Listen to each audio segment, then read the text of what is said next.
السلام عليكم ورحمة الله وبركاته. الفيديو تبعنا اليوم ومعلومتنا بعنوان: يشعر البعض برائحة كريهة تأتي من الأنف، فما أسباب هذه المشكلة المزعجة والمحرجة؟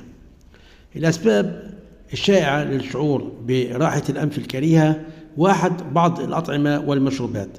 بتسبب بعض الأطعمة والمشروبات زي الثوم والبصل وبعض أنواع البهارات والقهوة في بقاء طعمها بالفم، وقد تنتقل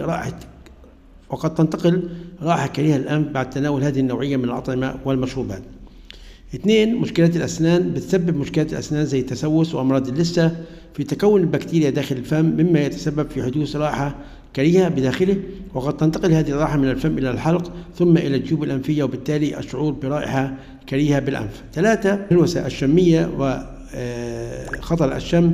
الهلوسة الشمية هي تخيل شم غير موجود بالأساس، أما خطل الشم هو خلل في القدرة على تمييز الروائح. على سبيل المثال، شم رائحة كريهة لكنها في الأصل رائحة جيدة مثل رائحة الطعام، وبتحدث هاتان الحالتان بسبب عدوى الجهاز التنفسي أو إصابة الدماغ أو التعرض لبعض المواد الكيميائية اللي بتسبب خلل في حاسة الشم. 4. التنقيط الأنفي الخلفي.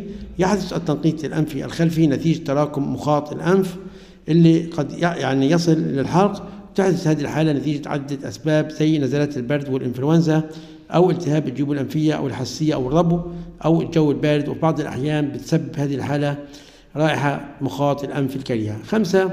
التهاب الجيوب الأنفية. يحدث التهاب الجيوب الأنفية نتيجة الإصابة بعدوى فيروسية أو بكتيرية أو فطرية، وقد ينتج عن هذا الالتهاب رائحة كريهة لمخاط الأنف أو التنقيط الأنفي الخلفي. 6. السلائل الأنفية.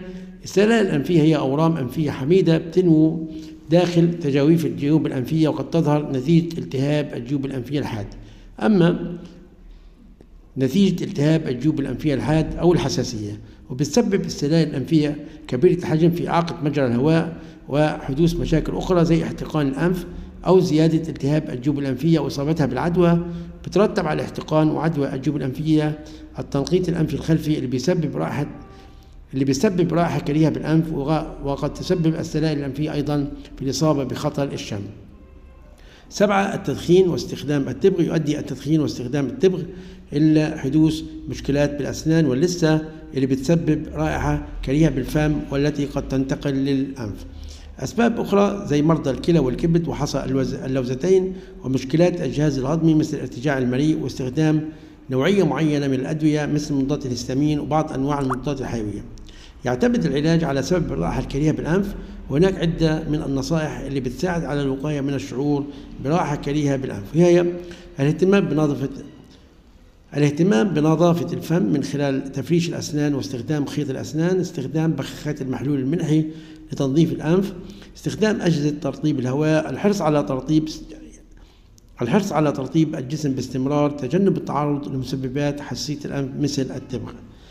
شاركنا في التعليقات هل عانيت من هذه المشكلة من قبل؟